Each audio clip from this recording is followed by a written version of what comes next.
Sebuah kapal boot nelayan asal Melabu, Kabupaten Aceh Barat yang bernama KM Doa Mama tenggelam di perairan laut kawasan Temom, Banga, Kabupaten Aceh Jaya pada Senin siang 29 Juli 2019. Kapal tersebut diduga tenggelam karena berlebihan muatan dan tak mampu menahan terjangan ombak besar.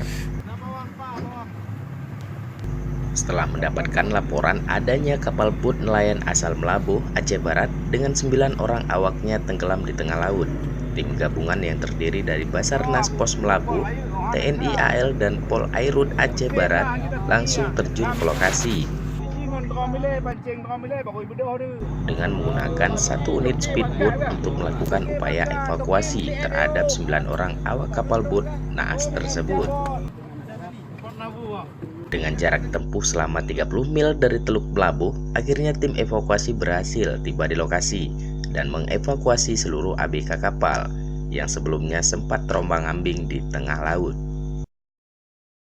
Info dari nelayan bahwasannya ada kapal yang bernama KM Doa Mama tenggelam dengan jumlah ABK sekitar 9 orang, sedangkan 2 orang menyelamatkan diri ke Kuala Melabu dengan menumpang bot nelayan Tenom. Jadi kita setelah menerima informasi, berkoordinasi dengan TNI, Polri, Pemda, dan unsur terkait lainnya untuk melakukan evakuasi.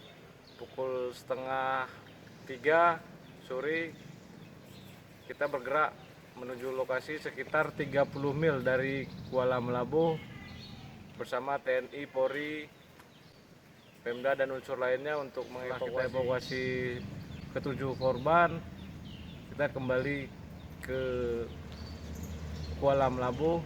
Sebelumnya 9 orang penumpang kapal naas itu juga sempat mendapatkan pertolongan dari bot nelayan lain yang kebetulan berada tak jauh dari lokasi pada saat detik-detik kapal bot nelayan tersebut tenggelam.